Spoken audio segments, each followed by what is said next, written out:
Good morning everyone, and welcome to the first episode of Join the Dots. My name is Michael Small, history of banking with UK, US, Swiss banks, and it allowed me to develop an understanding of banking systems, which to an awful lot of people doesn't mean much, but it's critical. And I think the best example was 2008, because people knew something was wrong, but they couldn't really work out what would be the catalyst that would bring down the system. And of course, it's banking systems, because the banks are so interconnected in this world. In fact, everything's interconnected in this world, isn't it? And despite what you see in the news about Donald Trump or China or Europe or whatever, we are all interconnected. So what I try and do in this service to you is to explain to you, or to bring you, the truth. Because the important thing that we seem to have lost in this world, and I think you can see it in every country, in every politician, in every economist, in every bank report, you can see there's very little truth. So what I've done over the last 5 years in particular, and COVID really was the catalyst, was try to see if I could find the truth tellers. In other words, we have an internet now, we have a global system of news, way beyond the BBC or Al Jazeera or CNN or all of these, I think, captured institutions that are now used to give you the message they wish to deliver, not the truth. Sometimes it's the truth, yes, but most of the time it's distorted. There's obfuscation, there's deception, there's, hey, look over there while the truth's over here. So this service is to bring you the truth. And then, having got the truth, from all the truth tellers out there, from all the real people out there that are they're working very hard to give people the truth. And it's all over the internet, but it's 1/100th of the internet. The other 99% is lies, or it's sales, or it's spin, or it's narrative, but it's not the truth. So I spend probably 8 to 10 hours a day trying to find the truth. Because only when you have the truth can you join the dots to lead to a logical and sensible conclusion and series of events that you can foresee. Not 100%, no one can do that. No one can do that at all. Okay? But you need to have the truth as your base. Because ultimately, and a fantastic example in the last week has been the despicable, what are called grooming gangs in the UK, and the story of how it has taken probably 2 years to force the government to hold an official inquiry. This is the sort of story that has no end of deflections and distractions and look over here, look over there, until everyone intrinsically knows the truth. But it's not reported. It's not allowed. So what I'm trying to do is break through all this noise and deflection and bring you the truth. Once we have the truth, then we need to join the dots.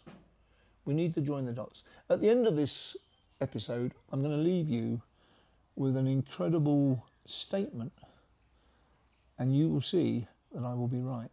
Not because Mike Small is right, no, but because the voices I listen to are telling the truth, and therefore I'm telling you the truth.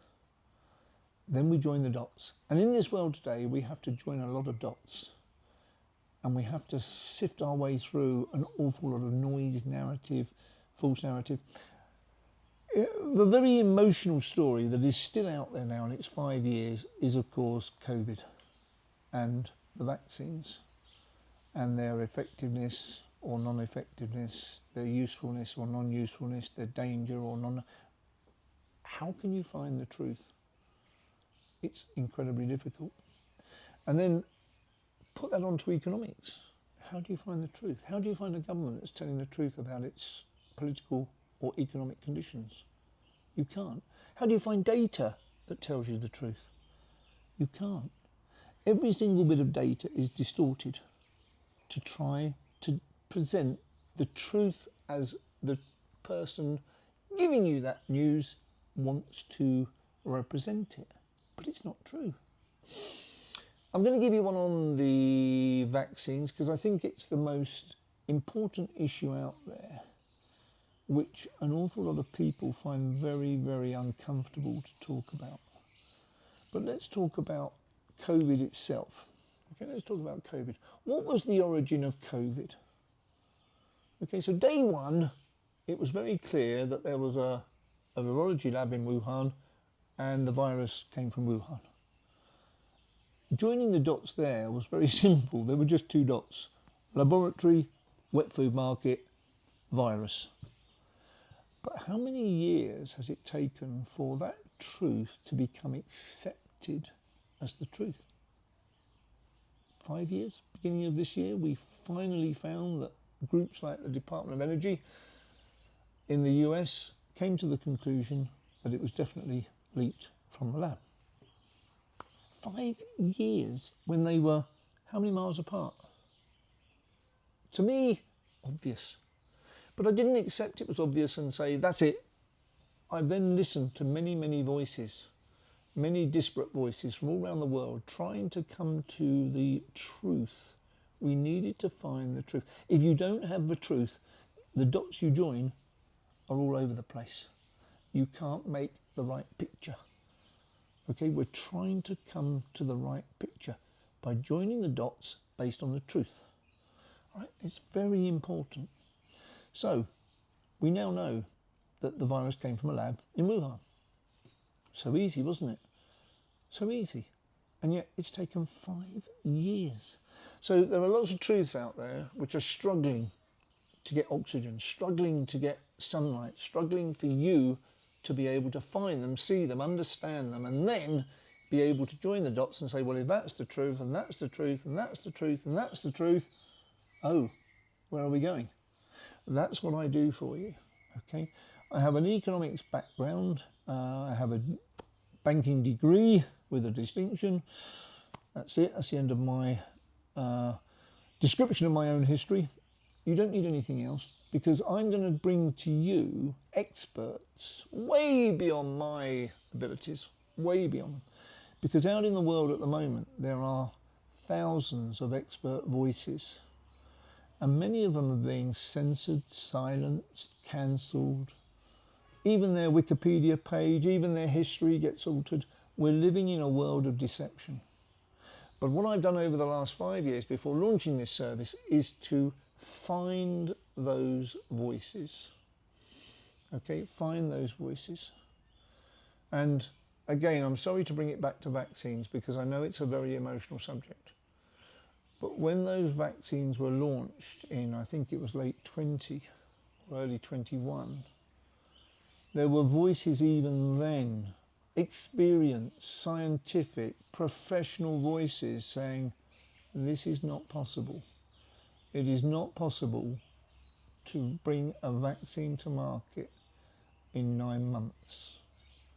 And that was, regrettably, obvious. Just obvious, because it's taken 7 years for any other vaccine to go through the necessary clinical trials to come to a point where it's regarded as safe and effective. And yet here we had 9 months. We had warp speed. No, we didn't. We had deception. We had a wish to produce something, but we didn't have the truth. We weren't told the truth. And no more can it be summed up in one number: 94% efficacy. That's what you were told. That's what the world was told. That's what the governments reproduced and printed, and the newspapers, the media, they all printed 94% efficacy. And the one word missing. So it was true, but was it the whole truth? And here we come again. Is it the whole truth? No, because 94% efficacy was relative efficacy, not absolute efficacy. Absolute efficacy would have meant 94 people out of 100 benefited. Okay, that's the fact. That's the truth. Relative efficacy means 100 over 0.94. It's relative, which means only 1 in 108 people benefited. But you did not get the word relative. And your assumption, rightly so, anyone would have assumed it, except me because I'm a cynic. Anyone would have assumed that 94% efficacy meant 94% of people benefited. They didn't. So from that basic untruth, everything else had to be inspected. Everything else had to be examined to say, what is the truth? What is the real truth? What is the whole truth? But let's bring it on to economics, because that's a much more pleasant subject than vaccinology.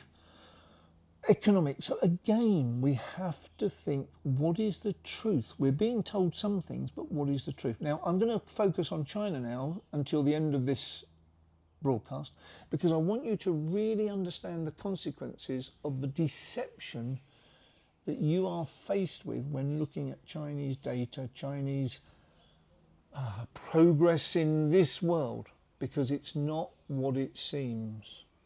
Okay? And I'm going to leave you with a stunning comment, and not a prediction, a fact, but you'll only see it in 3 months' time. China's economy is totally imploding. Now, I told people this would happen, just as I told them we would have the GFC in June 2007. And as I say in my intro, I actually said on Dubai radio in June 08, Dubai property would fall 70%, because I joined the dots. I knew what was coming from a banking crisis, the GFC. I knew that was coming. But to join the dots was, how would it affect people? How would it affect them? So I translated what I knew from banking and banking systems and what was happening in subprime and around the world and house prices into a 30-minute introduction on Dubai radio when I said property prices there would fall 70%. Now, as it turns out, I was very close to truth. Some areas 60, some 80, but it was 70%. Okay, that's joining the dots. And I'm going to join the dots for you in so many ways so that you can benefit from all this massive experience out there, this massive truth out there that I can find because I've spent 5 years refining who the people I follow are. And I inspect them daily. If they say something, I inspect it. I don't just accept it. I have no interest in just accepting what someone says. I need to inspect it. I need to test it. And then I need to apply it. I need to join the dots. Okay, so what I'm telling you is the Chinese property market, which I said in 21 would collapse, collapsed. And is ongoing. It's 4 years into a collapse and it's still going. The Chinese electrical vehicle market is collapsing. I'm telling you that, okay? And I will prove it over the next episodes. So we have their property collapsing, we have their electric vehicles, their main export collapsing, we have their consumption down in Shanghai and Beijing by up to 10%. We have deflation across the country, we have a 30-year rate under 2 and a 10-year rate under 1.5. It is imploding. China is imploding. So if that's the truth, how many dots do we have to join to affect our wealth, our health, our life?